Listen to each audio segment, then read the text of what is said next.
Como a gente falou há pouco para nossa audiência, a gente recebe aqui mais uma vez na CBN Cuiabá o deputado Coronel Assis para um bate-papo, para falar aí sobre alguns assuntos que estão em pauta aí nacionalmente. Deputado, seja bem-vindo mais uma vez, fica à vontade aí para dar um bom dia para o nosso ouvinte. Bom dia, Camila, bom dia, Pedro, bom dia a todos os nossos amigos aí do Jornal CBN, os nossos ouvintes aí que são a razão da existência desse nosso veículo de comunicação que leva informação para todo o Mato Grosso e fora do Mato Grosso também. Bom dia, deputado. Obrigada, deputado. Deputado, eu queria começar falando de um assunto que está em pauta ali, nesse momento, mais precisamente no Senado, mas que, claro, interessa toda a população, né, todos os parlamentares, os políticos, que é essa novidade que a gente teve essa semana com relação à aprovação na Comissão de Constituição e Justiça do Senado do fim da reeleição, aumento de mandatos, unificação de eleições.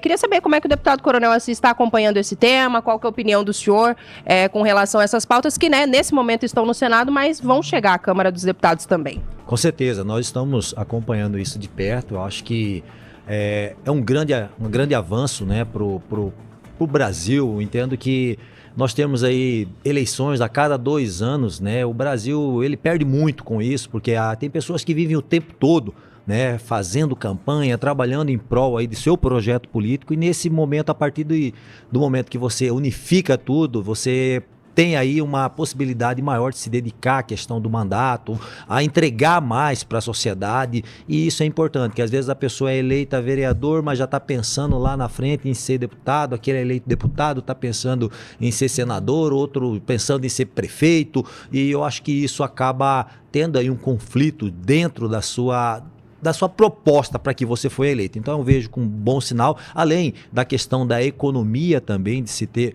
uma eleição unificada. A gente sabe que é um processo longo ainda e existirão muitas discussões ainda a respeito, e com certeza nós estaremos aí trabalhando para que isso se torne uma realidade. E esse é um debate, deputado, que a população fica assistindo de perto, né? O senhor tem como trazer esse clima também para a gente? Quanto tempo isso deve levar para chegar na Câmara dos Deputados? Imagina que isso tudo vai tramitar de uma forma mais célere. Como é que está o clima lá em Brasília com relação a essa discussão? Olha, essa discussão é uma discussão que ela já vem há muito tempo, né? Eu acho que o Senado da República, ele dá, né, um grande passo com a aprovação na CCJ, e lógico, agora depende, né, de ser remetida à mesa do Senado, onde aí nós temos ali uma lista de prioridades de pautas que são feitas ali pela direção da mesa, e rogamos ao presidente Davi Alcolumbre que ele paute isso o mais rápido possível para que possa descer, né, lá para Câmara dos Deputados e também siga o trâmite legislativo no sentido de podermos aí dar prosseguimento à discussão. Lembrando que, né, a caminhada legislativa é uma caminhada que ela tem todas essas etapas justamente para se esgotar toda e qualquer discussão, audiências públicas, justamente para poder mensurar os impactos lá na ponta. Porque eu gosto sempre de dizer, lei é coisa séria, não é canetada onde você libera 40 gramas de maconha e nego tá aí nas ruas com isso no bolso, quiçá para consumo, quiçá para venda, quiçá para quem sabe-se lá Deus o quê, né? Então, lei é coisa séria. Então, por isso que eu acho que isso tem que correr dentro dos trâmites normais de discussões nas duas casas e depois subir para sanção ou veto presidencial. Pedro, junte-se a nós, meu amigo. Obrigado, Camila. Deputado, outro assunto também muito importante discutido, né, nesse momento, que o senhor também tem inclusive um projeto de lei em relação a isso. Estou me referindo à questão, né, desses descontos indevidos aos aposentados e pensionistas. O senhor tem uma proposta que mudaria, né, essa situação desses empréstimos do ponto de vista automático. Nos fale mais a respeito desse projeto de lei, deputado. Pedro, que andaram tentando copiar o projeto do senhor, deputado. Como é que é isso? Na verdade o que acontece, né? Acho que quando aconteceu e se descortinou todo esse esquema criminoso, né, que prejudicou aí muitas pessoas em todo o Brasil, né, principalmente aposentados, né, pessoas que trabalharam a vida toda para a construção aí do nosso Estado brasileiro e querem nada mais do que dignidade na sua velhice, né, as casas legislativas, elas se movimentaram no intuito aí de também dar uma resposta a isso, porque infelizmente a gente entende que as comissões parlamentares de investigação, quer seja CPI ou CPMI, CPMIs são extremamente importantes, elas precisam acontecer, quer seja em uma ou em outra casa legislativa ali, mas houve uma movimentação, né? Nós aprovamos até um requerimento de urgência para se proibir esse tipo de desconto, né? E eu tenho um projeto de lei que foi protocolado lá atrás, né? Já fazendo a proibição desse tipo de desconto automático, no sentido de que até mesmo a questão sindical, a pessoa que deseja se sindicalizar, ela pague através de um boleto, através de um Pix, através de alguma coisa, mas depois de receber o seu salário na conta, né? E aí hoje, né, estão se unificando as propostas legislativas e o meu projeto de lei também deve ser apensado, né? E se Deus quiser, na semana que vem a gente voltar essa proibição, nós teremos uma lei aprovada de minha autoria também, junto a esse pacote que vai proibir, né, a questão dos descontos indevidos aí aos aposentados. E com o passar dos dias, deputado, só aproveitando um pouco do gancho ainda dessa pauta, a gente tem novos desdobramentos, né, dessas investigações por parte da Polícia Federal.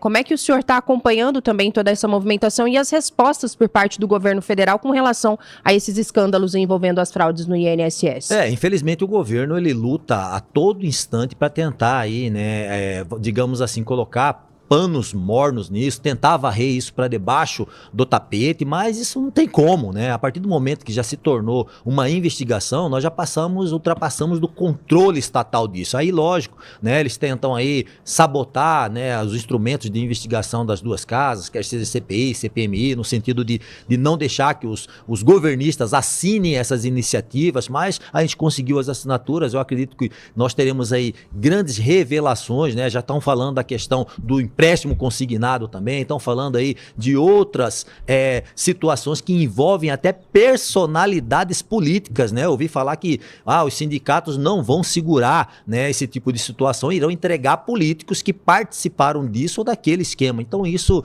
tem que ser revelado ao povo brasileiro. Eu acho que roubar quem não pode se defender é uma coisa muito nefasta, né? Acho que nem mesmo, né, o crime organizado, né, nem mesmo os criminosos apoiam isso, e isso foi muito ruim para a imagem brasileira, até mesmo no mundo. Eu me lembro, Pedro e deputado, na semana passada que a gente conversou com a senadora Margarete Busetti aqui também com relação a esse assunto, e ela falava ali das movimentações por parte dos membros da base governista, né, para que tanto as relatorias quanto as presidências dessas comissões de investigação ficassem com aliados ali ao governo. E naquela ocasião, deputado, nós recebemos muitos questionamentos, inclusive aqui, dos ouvintes, né, tratando desse assunto. Mas vai colocar, né, pessoas da base para cuidar desse assunto. Como é que está essa movimentação lá também? De fato caminha para isso? Porque aí as pessoas acabam voltando aquele jargão, né? Vai tudo acabar em pizza. Como que tá esse clima lá? E de fato os governistas, eles devem ficar com esses principais cargos aí nas comissões? Essa movimentação, ela é real, né? É lógico que o governo quer que a presidência, a relatoria fique com pessoas que sejam aí ou isentão, que vive em cima do muro, ou que seja do lado do governo. Isso aí é fato, né? Eles precisam fazer isso até para tentar esfriar, né, todo o prejuízo, o impacto negativo que isso vai trazer para o governo, né? Mas mesmo com isso traz impacto negativo. Agora, claro que a oposição na Câmara, né, a oposição no Senado tem que trabalhar muito firme em relação a isso, porque se for uma CPMI, quem vai indicar será o presidente do Senado. Se for uma CPI, quem vai indicar será o presidente da Câmara. Então nós, da oposição lá na Câmara, estamos batendo forte nisso, né, junto ao presidente Hugo Mota, caso, né, se instale essa CPI, e também estamos fazendo todas as articulações lá junto ao presidente Davi Alcolumbre para que isso não ocorra, né, que se coloque pessoas ali que tenham pelo menos a capacidade de poder conduzir isso de uma forma isenta, né, mas de uma forma de não puxar nem para o lado A nem para o lado B. Vamos puxar para o lado do povo, para o lado da pessoa que foi prejudicada, para o lado do senhor, da senhora que teve seu dinheiro roubado por muito tempo e de maneira, vamos dizer assim, quase que covarde, né, meus amigos? E, deputado, só ainda aproveitando esse assunto que tem uns minutinhos, Pedro, ali antes da nossa pausa para o repórter CBN, como não tinha como ser diferente, né? Tudo que acontece a gente acaba vendo também essa polarização, né? Isso aí é de responsabilidade do governo Bolsonaro, é de responsabilidade do governo Lula. Até que ponto isso atrapalha, deputado, toda essa investigação, todo esse processo que está tendo no Congresso Nacional hoje? Eu vejo que, na verdade, os governistas, né, a esquerda brasileira, ela tenta a todo instante plantar uma narrativa, né? Mudar o enquadro, né? Nós estamos falando aqui sobre o assunto A, a gente muda o enquadro para o assunto B para tentar tirar esse foco. E a gente já provou por A mais B que o presidente Bolsonaro colocou uma série de medidas através de uma medida provisória justamente para barrar, dificultar esse roubo, essas fraudes que aconteciam lá no INSS desde a década de 90. Quem não se lembra da Georgina de Freitas, né? Todo mundo se lembra, né? Como a fraude era sistematizada dentro do INSS. E nós temos aí inúmeras, não são poucas, viu? Declarações de hoje parlamentares que na época também, né, eram contra o governo Bolsonaro, falando que queriam criminalizar os sindicatos, que queriam taxar os sindicatos de criminosos e isso e aquilo, e desidrataram a medida provisória que o Bolsonaro fez, né? E isso tudo foi, né, um conjunto de ações que desembocou no que desembocou aqui. Se você pegar, né, o tanto que aumentou nos 2 últimos anos essa questão de descontos e roubos pelo INSS, meu amigo, é coisa de louco, estatisticamente falando. E tem uma dúvida aqui de um ouvinte, Pedro, se me permite trazer também nesse momento, é o Anselmo. Ele está perguntando assim, deputado, o sistema de controle do INSS é tão falho assim? O senhor pensa que seria o caso de modernizar essa situação? Exato, né? A nossa legislação, que com certeza, se Deus quiser, na semana que vem ou nas próximas semanas, a Câmara deve aprovar, ela prevê justamente isso, né? Proibir esse tipo de situação, porque na verdade o que acontecia? Se fazia um convêniozinho através de uma associação que tinha aí um caráter de ajudar, né, esses nossos aposentados, e essas associações promoviam os descontos sob a tutela, né, do nosso INSS. Isso aí tem que ser cortado, meu amigo. Não podemos deixar que isso aconteça, né? E já existem algumas iniciativas que estão se falando aí de certificação digital e outras mais que buscam aí justamente dificultar esse tipo de ação. 8h29, Pedro, já tá na hora da nossa primeira pausa por aqui. Vamos fazer um intervalo? Daqui a pouquinho a gente volta, pode ser? Então vamos fazer o intervalo, você fica com as principais notícias do país e do mundo. Rapidinho a gente tá de volta. Com a CIS para um bate-papo aqui com a nossa audiência. Inclusive daqui a pouquinho tem algumas perguntas, algumas mensagens de ouvintes chegando. Mas Pedro, fica à vontade. Eu falei demais aqui no primeiro bloco. O que mais você tem de curiosidades aí pra gente? Pois é, Camila, obrigado mais uma vez. Deputado, a gente tem acompanhado também aquela discussão em relação à PEC, né, proposta pelo governo federal, mais precisamente ali vindo do Ministério da Justiça, propondo ali uma mudança em relação à reestruturação da segurança pública no Brasil. O senhor tem sido crítico, né, dessa PEC, apontando ali algumas situações que o senhor defende que esses assuntos precisavam ter mais espaço dentro dessa PEC e que não tem. Gostaria que o senhor frisasse o que tem de positivo nessa PEC e os pontos que o senhor entende serem negativos, que alguns, na visão do senhor, até deixaram de constituir ali, né, essa discussão dentro da PEC. Pedro, caro ouvinte aqui do nosso programa, realmente, assim, eu quero me esforçar, né, para achar algo positivo nessa PEC, né? Que para mim é uma PEC do caos, uma PEC da mentira, uma PEC água de salsicha, porque assim, talvez acho que a única coisa boa dessa PEC é justamente fomentar a discussão, levar a um plano onde nós possamos trazer o governo federal à baila desse que é um dos maiores problemas hoje, né, que o cidadão brasileiro enfrenta, é a segurança pública, né? E assim, eu não posso tratar o problema da segurança pública, um problema estrutural, onde nós temos aí um avanço criminal gigantesco por parte das facções criminosas e arrastado nisso, nós temos aí um aumento da violência, né? O Brasil é um dos países mais violentos do mundo, está entre os 10 países que mais mata no mundo. Falando que nós temos que resolver isso através de uma estruturação, ou uma nova reestruturação das forças policiais. Eu quero chamar você que está nos ouvindo, que está nos assistindo aqui para uma reflexão. A partir do momento que Sua Excelência, o ministro Lewandowski, com toda a sua equipe altamente capacitada, suscita que para resolver o problema da segurança pública, nós temos que reestruturar, porque a polícia A não fala com a polícia B, porque o estado A não fala com o estado B, que o ente estadual não fala com o federal, nós estamos dizendo que a culpa, né, do quadro que a segurança pública hoje está sofrendo no Brasil é desses agentes. E não é isso, né? Não é isso.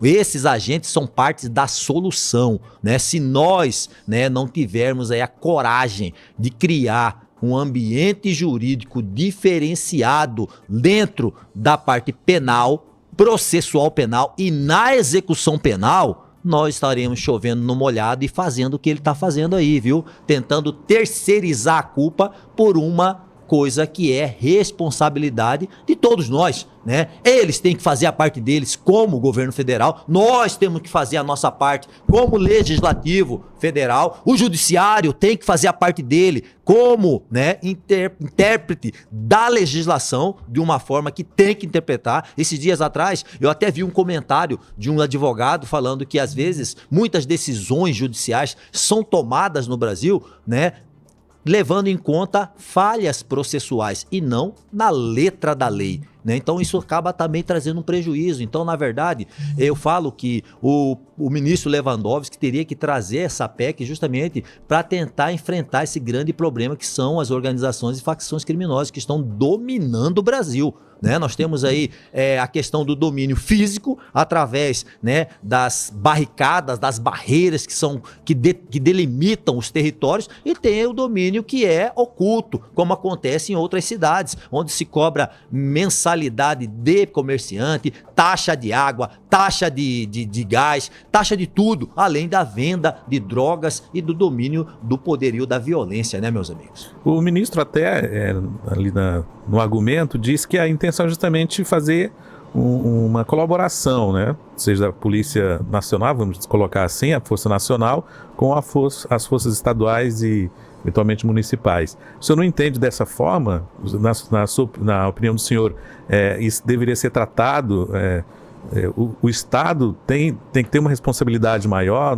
Em qual aspecto seria isso, o deputado? Não, na verdade, isso não precisa de PEC, né, Pedro? Você que está me ouvindo aí, meu Deus do céu, a gente vai discutir uma proposta de emenda constitucional para falar que a Polícia Estadual tem que falar com a Polícia Federal. Poxa vida, né? Nós temos aqui um exemplo claro disso aqui, ó. Gefron, lá na nossa fronteira do Brasil com a Bolívia, eu fui capitão lá na minha época lá, a gente não falava com ninguém, era cada um no seu quadrado, voltei como tenente-coronel, vi um quadro totalmente diferente, Pedro, e onde nós trabalhamos em conjunto com a Polícia Federal em inúmeras ações, Polícia Federal, Rodoviária Federal, Polícia Civil através da Delegacia de Fronteira, né? Então isso não precisa de PEC, isso precisa de uma organização através de um decreto, de uma lei complementar ordinária, sei lá, qualquer coisa, mas uma PEC serviria para que a gente pudesse construir esse ambiente jurídico diferenciado, onde a gente pudesse tratar esse criminoso faccionado, que não é igual o criminoso comum não, que tomou uma birita ali, bateu o carro num acidente e fez... Não, ele não é isso. Ele é um cara que é extremamente perigoso, né? Extremamente violento. Ele tem o domínio de um território onde ele estabelece novas regras, novas leis baseadas no mito, na manutenção do mito da violência, né? E esse povo que tem que ser combatido, e só se combate isso como? Com a mesma legislação que a gente tem hoje, com a mesma parte processual que a gente tem hoje. Eu faço uma pergunta para você aqui, e essa é uma reflexão que todo mundo tem que fazer. Imagine você, lá no Tribunal do Júri, mais 6 pessoas, tendo que condenar o 02 do Comando Vermelho aqui no Mato Grosso. Você teria coragem de botar a sua cara lá? O cara sabe tudo, ele pode mandar a facção matar você, matar a sua família. Então, isso aí tem que mudar, né? A parte de se processar essa gente tinha que mudar também. Nós temos que proteger quem estaria no Tribunal do Júri, proteger esse magistrado, esses membros do Ministério Público que oferecessem a denúncia, no sentido de que essa pessoa pudesse sim responder de forma diferenciada. O cumprimento da pena deles também tinha que ser diferente, de maneira que eles, né, cumprissem isso de forma num regime diferenciado. Aí você fala assim, mas vem cá, nós temos o princípio da igualdade e isonomia constitucional, concordo, né? Mas a própria Constituição, recepcionada por uma um entendimento já do STF, diz que os desiguais podem ser tratados de forma desigual na medida de sua desigualdade, né? E medidas excepcionais já existem, Pedro e Camila, né? Nós temos aí, por exemplo, a prisão preventiva. Ela é uma medida de exceção, baseada em quesitos onde o magistrado decide que você vai ficar preso, mesmo não sendo condenado, tem transitado em julgado a sua sentença, meu amigo. Então, só não faz porque não quer. E não existe nada nessa PEC que diz respeito a isso. Nada. Nós estamos falando de organização, estamos falando de integração, estamos falando aí, talvez, né, de um controle travestido de organização, porque eu não posso condicionar a uma troca de informação ou eu seguir a sua cartilha baseado numa transferência de recursos. Graças a Deus, né, que o Mato Grosso não precisa desse recurso que eles ficam falando aí. Ontem mesmo, esse dia atrás, aí nós tivemos uma audiência com o ministro, e o ministro estava reclamando que houve um corte que no seu orçamento, e que o orçamento dele é pequeno. Sabe, o orçamento dele é muito menor do que se destinou para a Lei Rouanet, por exemplo. Eu falei, você tem que reclamar com o seu presidente, né, que cortou e está dando dinheiro para artista aí. Então, realmente, é um absurdo. A gente sabe que, com todo respeito ao ministro Lewandowski, mas ele e sua equipe estão fora do texto e do contexto. Acho que estão vivendo uma redoma, uma bolha, achando que o problema da segurança pública se resolve com procedimento de integração de força. Não é isso. Deputado, aproveitando aqui o gancho dessa pauta da segurança, o Adriano Moraes mandou várias perguntas aqui, mas vou trazer essa última que ele fez.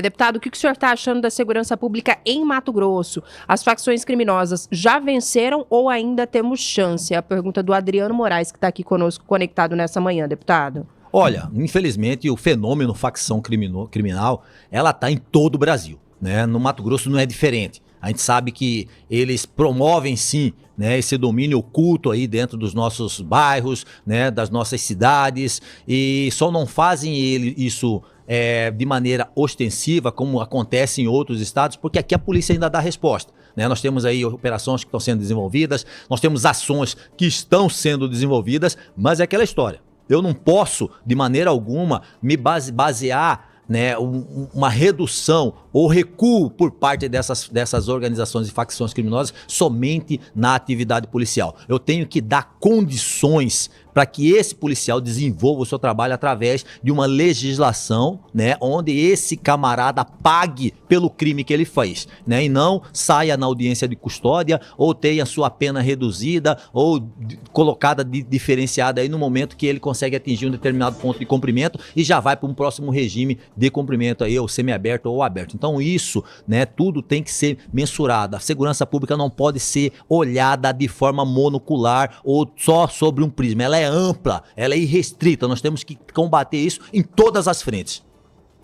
8h46, você está sintonizado conosco, acompanha a entrevista com o deputado federal Coronel Assis. Antes da gente seguir aqui com algumas pautas e também alguns questionamentos da nossa audiência, o Pedro tem um recadinho aí para vocês. Obrigado, Camila. Quem não gosta de ganhar, né? Se você é uma dessas pessoas, então não deixe de aproveitar a campanha Todo Mundo Ganha da Unimed Cuiabá, porque eu posso garantir que esse nome não é força de expressão. Você, a esposa, o cunhado, o amigo, a vizinha, todo mundo sai ganhando, pois fica protegido com a qualidade Unimed, sem que isso pese no seu bolso. Um exemplo perfeito disso é o Plano Start, que até o dia 31 de maio sai por R$ 141,69 ao mês para pessoas com até 18 anos. É isso mesmo, por apenas R$ 141,69 ao mês, você tem acesso a consultas, exames e toda a estrutura da maior operadora de saúde do estado. Mas atenção, viu? Como eu disse, essa condição é válida só até 31 de maio, então aproveite agora mesmo e ligue no 65 3612 3101 para contratar o seu plano. Tá esperando o quê? Vem com a Unimed Cuiabá que todo mundo ganha. Camila. 8h48, ainda aproveitando aqui esse gancho, Zé Ricardo, deputado, tá mandando mensagens aqui pra gente no nosso WhatsApp, e ele tá dizendo assim, uma pergunta pro nobre deputado, ele já apresentou algum projeto ou já teve algum projeto na questão da segurança aprovado na Câmara? É a mensagem do Zé Ricardo, deputado. Com certeza, tivemos aí vários projetos já aprovados, né, como por exemplo, a obrigatoriedade, né, dos movimentos sociais, leia entre parênteses aí MST, né, de possuir personalidade jurídica para que eles possam aí responder pelos crimes que cometem, né, ou até mesmo, quem sabe, aí justificar aquele recurso que dizem que vai para lá, mas a gente não tem nem como fiscalizar isso. Nós aprovamos também, né, uma legislação importantíssima na CCJ, está pronta para o plenário da Câmara, que diz respeito, que entrega aos governos estaduais a possibilidade de aumentar as penas previstas no Código Penal brasileiro. Isso é importantíssimo, porque a partir do momento que o governo estadual poder fazer isso aí de maneira inteligente, claro, porque a gente sabe que a cada dia que esse apenado ficar dentro do sistema penitenciário, isso gera um ônus para o Estado. Então o governador vai ter que fazer conta sim, né? E vai ter que ver aí a situação de aumentar as penas desses crimes já previstos. Uma lei muito boa também foi aprovada. Aprovamos, né, em plenário, uma legislação que que faz com que os nossos policiais possam ter a possibilidade aí de estabelecer os planos de defesa em todo o Estado brasileiro. Diga-se de passagem, uma doutrina de combate, assalto a banco e domínio de cidades que nasceu aqui no Mato Grosso. Eu tive o prazer de ser o relator lá na Câmara dos Deputados. Outras legislações no sentido da questão da política nacional de patrulhamento rural, de policiamento no campo também, que nós aprovamos, e tem mais outras legislações que estão aí prontas aí também já para podermos avançar, como também a lei dos famigerados mercadinhos, viu? Que já está pronta, o relatório pronto, feito pelo Coronel Meira, deputado lá do Pernambuco, e nós iremos aí votá-la em poucas semanas na Comissão de Segurança Pública, e depois ela vai para a CCJ, e da CCJ nós iremos encaminhá-la para o Senado da República. E isso seria uma medida para valer nacionalmente, então, deputado? Exatamente. Porque hoje, para explicar para o nosso ouvinte, os estados eles têm essa prerrogativa de vetar ou não a existência dos mercadinhos, é isso? Na verdade isso é muito, vamos dizer assim, subjetivo ainda, porque essa previsão, ela está na Lei de Execuções Penais, que é da década de 80, né? E lá existe a previsão de que pode existir, né, esse comércio dentro de um estabelecimento prisional. Isso é um absurdo, né? Talvez para a década de 80, tudo bem, nós não tínhamos aí, talvez, né, esse poderio das facções criminosas, mas a gente sabe que até mesmo através de um relatório feito pelo Senapen, né, lá do governo federal, eles estabelecem, eles identificam que esses tais mercadinhos e cantinas são um braço das facções criminosas, e isso precisa acabar, né? Então nós iremos aí retirar esse artigo 13 dessa lei, acabando com a possibilidade de ter esse mercadinho, que embora ele exista lá atrás, essa possibilidade, ela nunca foi regulamentada. Então realmente é melhor que acabe. Inadmissível pensar num local onde se está ali cumprindo pena, pagando o que você deve para a sociedade, nós termos ali um comércio. E pasmem vocês, viu? O cara compra do mercadinho, leva a parcela dele, e lá tem o mercadinho do mercadinho, onde esse cara vende pro outro cara que não tem dinheiro para comprar, lógico, né, num preço aí que só Deus sabe quanto é que custa e como é que esse cara vai pagar. Tem alguns, vou priorizar aqui a nossa audiência, Pedro, tem bastante gente participando conosco. O seu Domingos Cirilo, ele traz um questionamento, acho que é com relação às audiências de custódia. A gente consegue reproduzir para o deputado? É esse de 47 segundos.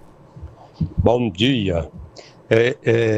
Eu estou ouvindo aqui a entrevista do coronel, deputado, então ele sim poderia acabar com a audiência de custódia. Como o nome dele? Se bota tanta coisa em audiência de custódia, ele faz o projeto de lei para acabar de vez com a audiência de custódia. E que Deus abençoe o nosso Brasil, abençoe para que tenha muita justiça, e eu concordo plenamente de equiparar, de sintonizar as forças de segurança, tanto estadual, municipal e federal, na mesma direção, combater a criminalidade e promocionar a justiça. Um forte abraço, muito obrigado, Deus abençoe.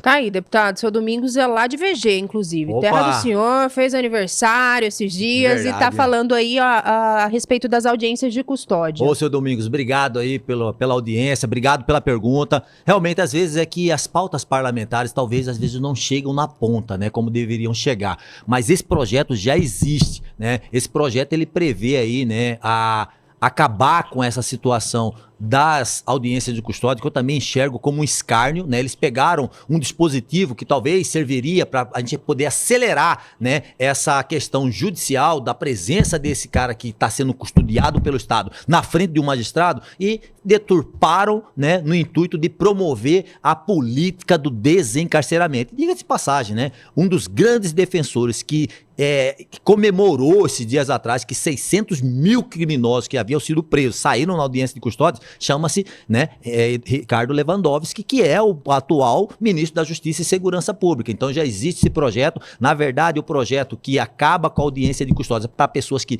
são reincidentes já foi aprovado no plenário da Câmara, um projeto que foi feito, né, pelo Coronel Ulisses aqui do Acre, onde eu sou coautor do projeto também, e já desceu para o Senado da República, né? Agora cabe a fazermos essa gestão também lá no Senado para que isso seja aprovado e se torne lei e acabe com essa farra das audiências de custódia, né? Então lá prevê que essas pessoas que são reincidentes, que agridem mulheres, que são pessoas que já foram condenadas, não tenham direito à audiência de custódia, né? Que vão direto responder através de outros instrumentos que vão instruir a sua defesa, menos a audiência de custódia, que eu também entendo como uma aberração jurídica e que não podia ter existido num país como o nosso. Seu João Viana também mandou áudio pra gente, Pedro Panock, com uma outra sugestão aí também pro deputado Coronel Assis. Vamos acompanhar. Deputado, eu estou me amo CP4, porque o senhor não entra com um projeto de construir em cada estado um presídio agrícola, para poder depois, se for para trabalhar, para produzir alimento para eles comer, pagar a passagem, o tempo dele lá no presídio. E assim ele vai aprender a conviver com a sociedade. Exato. Tá aí, deputado seu João Viana. Seu Cabe João, isso? Cabe, de com certeza. agrícolas? Na verdade, seu João, isso já existe, né? Só para o senhor ter uma ideia, nós temos hoje, né, um presídio da colônia agrícola da Agrovila de Palmeiras, né? E hoje quem assumiu, né, a direção lá é um policial penal chamado Jorge. Ele já me procurou e nós iremos aportar recursos lá para que a gente possa fazer com que aquela unidade seja uma unidade extremamente viável no sentido de produzir, entregar gêneros, né, para as prefeituras, para as escolas, para a merenda escolar, para as instituições, né, que não, como a Hospital do Câncer, enfim, né, todas essas instituições onde esse detento, né, lógico, que é devidamente selecionado e que tem o perfil para trabalhar com a terra, né, vai poder trabalhar, remir sua pena, aprender uma profissão, produzir e ainda ter uma poupança ali para que quando ele sair, né, e ter essa situação. Essa situação já existe, falta ser implementada em todo o país. Eu concordo plenamente com o senhor, mas eu não sei, né, se o ouvinte sabe, mas a questão do trabalho ainda é uma questão que é voluntária, a pessoa tem que se voluntariar. E a ação, né, das facções criminosas bate até em cima disso, que existem informes que dizem que a facção proíbe essas pessoas que são faccionadas de trabalhar, né? E outras iniciativas existem nos municípios. Nós temos fábricas de roupas, nós temos fábricas de blocos, nós temos presos que trabalham na construção de pontes, né? Eu fui esse dia atrás na cidade de Comodoro, tem uma equipe lá que trabalha nesse tipo de construção de manutenção de pontes de madeira. Então isso existe, né? Mas agora, com certeza, nós precisamos justamente, como eu disse, né, avançar em cima desse povo aí que não quer que o criminoso trabalhe e pague sua dívida com a sociedade. Deputado, quase reta final aqui, eu já vou ficar devendo pergunta, Pedro, mas tem muita gente participando. O Alexandre perguntou o seguinte: deputado, muitos brasileiros têm observado com preocupação a atuação de alguns ministros do Supremo, que, diferentemente do que se vê em cortes constitucionais de outros países, parecem buscar projeção pública e protagonismo político, muitas vezes se manifestando fora dos autos e ganhando holofotes quase como verdadeiros popstars da República. Ele coloca aqui essa expressão entre aspas. Gostaria de saber a opinião do senhor com relação a essa postura e como o senhor enxerga os limites institucionais do judiciário brasileiro nesse contexto. É a pergunta do Alexandre Ramos, deputado. Alexandre, eu desaprovo totalmente esse tipo de postura, né? gosto sempre de dizer que eu sou um defensor da magistratura, né? Mas eu quero uma magistratura forte, uma magistratura que com certeza dê respaldo às forças policiais, e não só às forças policiais, mas ao povo brasileiro, no intuito de decidir com firmeza, que eles tenham essa autonomia contra pessoas que infringem a lei, pessoas que são inimigas do Estado, pessoas que com certeza trazem prejuízo, que matam pessoas. Então é esse magistrado que eu defendo, sim, e sou defensor da magistratura. Porém, esse tipo de situação, principalmente perpetrada, né, pelos ministros das cortes superiores do Brasil, realmente traz um prejuízo para toda a magistratura. Isso é ruim, né, porque a partir do momento que temos esse tipo de manifestação, isso passa uma mensagem muito ruim para a sociedade, né? Nós sabemos que é vedado a esse tipo de servidor público, que é um servidor público, viu? Embora nomeado com cargo vitalício, é um servidor público, recebe o seu salário e os seus benefícios através do nosso esforço aqui embaixo, né? E é vedado que ele faça esse tipo de situação. A partir do momento que a política entra dentro desse tipo dentro de uma corte superior como essa aí, eu tenho certeza que a justiça sai pela outra porta. E isso é ruim, né? Então eu sou adepto do princípio da autocontenção dos poderes, onde a partir do momento que chega uma matéria que eu vejo que é da alçada do legislativo, eu declino e mando para o legislativo. Chegou uma que é da alçada do executivo, eu declino e mando para o legislativo. Eu não posso querer de maneira alguma decidir em cima de tudo e todos, né? Isso aí traz um desequilíbrio para os poderes que está previsto na nossa Constituição. Tá na hora, Pedro, ou dá tempo da gente se despedir por aqui? O repórter já tá nos chamando? Dá tempo ainda. Então, rapidinho. Pode falar. Vamos falar de política aqui? Opa! A Camila gosta também. Pedro não deixa passar, né? A gente tem nesse momento, deputado, essa questão da federação, né? Progressista, Justo. União Brasil. A gente sabe que vai aumentar significativamente ali, né? Em termos de força política no país.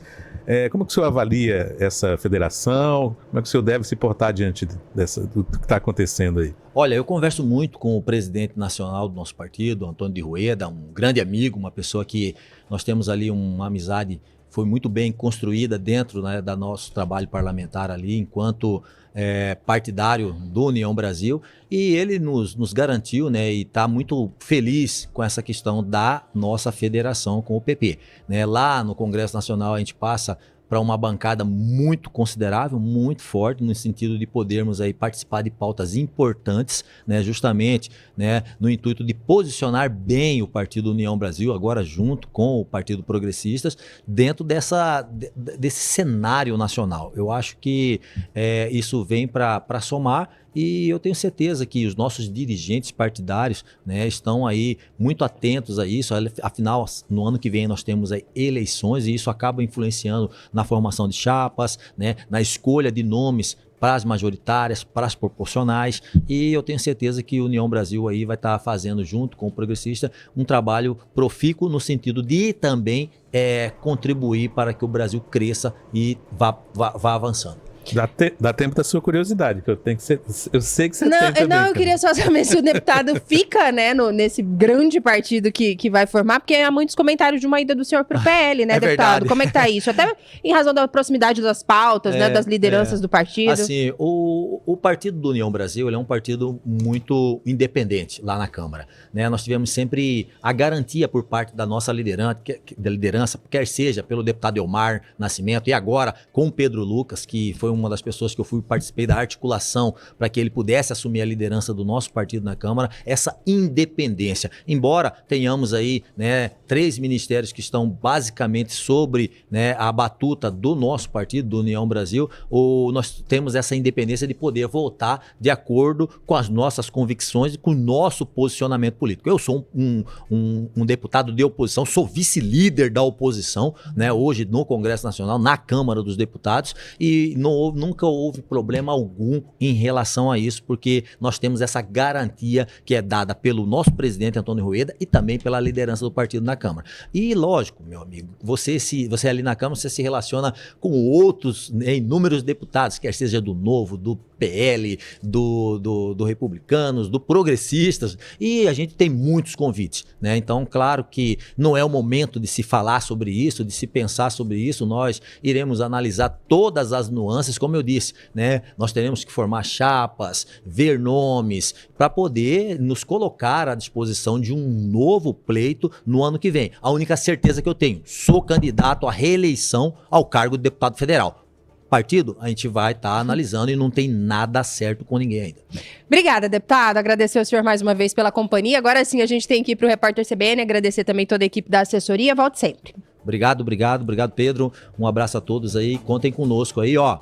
Me acione, pode mandar sua sugestão pra gente aí. Tava falando pra Camila aqui que tem um projeto importantíssimo que vai com certeza dar aí uma grande resposta aos crimes digitais, que eu recebi uma sugestão de um colega da Polícia Civil do estado do Mato Grosso e nós já protocolamos e está andando muito bem esse projeto. Depois vamos marcar outro bate-papo pra gente falar com mais detalhes desse projeto. Agora sim, fiquem com as notícias da rede, já já a gente tá de volta.